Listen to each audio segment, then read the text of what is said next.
And I feel if Fletcher beats Brighton, then why would you not keep him, you know? Because that's going to be a tough game. Anyway, that's another conversation. So the interim conversations are carrying on between Solskjaer and Carrick. Now, one story says that Carrick is now edging ahead of Solskjaer. And then the Mail are saying that Carrick's willing to take the assistant job with Solskjaer. We know how the club works. When there's a difficult decision, why make it? So I would imagine it's close between Solskjaer and Carrick, and if Carrick's willing to be Solskjaer's understudy, then they'll just employ them both. You know, it's the logical thing to do, isn't it? You don't have to make a decision there. But what worries me about it is that I think we need something new. I think we need something new. Now, whether that's Carrick, whether that's Fletcher, at least it's something new. What worries me about Solskjaer is the going back element. Now, look, we can all talk about the PE teacher. We can all talk about players leaking about his basic training, because that happened. And, you know, there's a lot of revisionism going on around Solskjaer. It's almost like he didn't get sacked and we paid him 10 million quid. It's almost like we didn't get beat 5-0 by Liverpool at home. It's almost like the results weren't shit and the football wasn't great. But that's revisionism. The thing that worries me about Solskjaer is anybody can change. Anybody deserves a second chance. And he's a likeable guy. But what worries me about Solskjaer, whether you want to believe the revisionism or not, is that if he comes back, Ole Gunnar Solskjær actually holds the record for consecutive wins for an interim coach. He won his first 8 games in charge of Manchester United. Now, granted, those games were Cardiff, Huddersfield, Bournemouth, Newcastle, Reading, Tottenham, Brighton, and the last one was a win against Arsenal in the Cup. But he holds the record. He won his first 8 games in charge as an interim. And that led to the bus song, and that led to the give him a lifetime contract.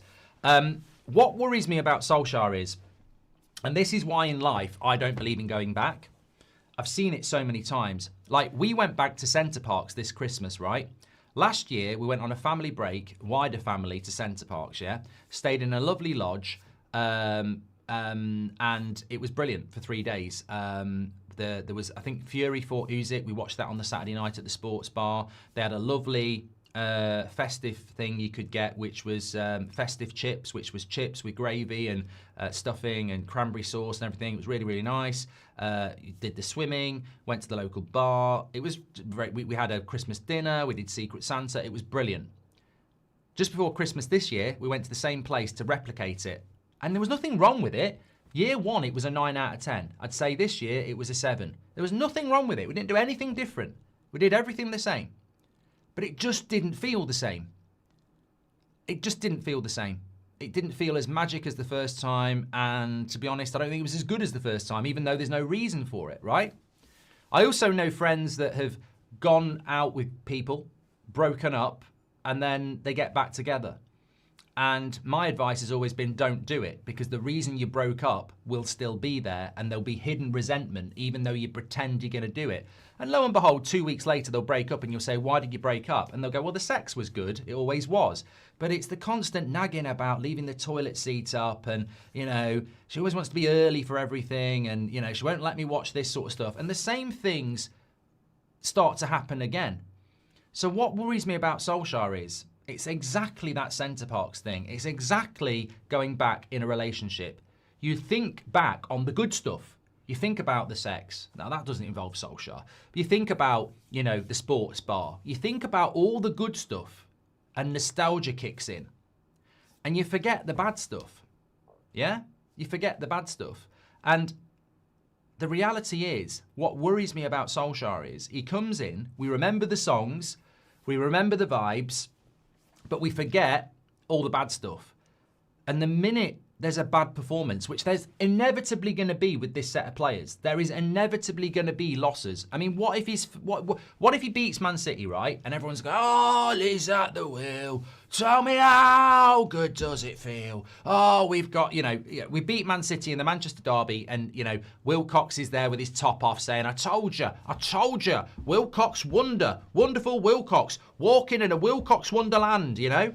And then we go to Arsenal and we get smacked up 6-0. And everyone goes, oh, yeah, this is not meant to happen. That's what worries me about going back with Solskjaer, is because if you use Carrick, and he loses to Arsenal, you go, well, look, it's new.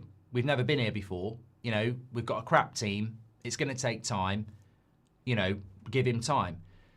But with Solskjaer, I just feel like it's all vibes. The revisionism is all vibes. The whole thing is just positivity. And I don't see this team going on an 8-game winning streak. So he can't replicate what he did first time round. And also, I think a lot of people forget that beyond the interim period with Ole, it fell off a fucking cliff when they gave him the contract. We went to Everton and got smacked up. So he's capable, and the players know he's capable of coaching bad performances as well. So what worries me about Ole is the honeymoon could be over very, very quickly because it's going to be very difficult for him to replicate what he's done before. Now, that's not his fault. I understand why Solskjaer wants the job. I understand why some of you want Solskjaer. But to me, I can't believe we've got people in charge that aren't thinking like I'm thinking. I can't believe we've got people in charge that are literally just thinking, you know, forget the fact that this could blow up in our face very, very quickly. We just need a quick win. We just need to paper that crack as quick as we can. Who cares what's behind the wall, the paper? Just paper it over quickly because we're getting a load of shit. I don't think it's such a basic life skill to be aware of a lot of things are never as good as the first time. And I think that they're walking into an absolute short-term cover their arse trap because they just want to take the heat off themselves and they see Solskjaer as a deflector of it. But the reality is, it's flimsy. It's really, really flimsy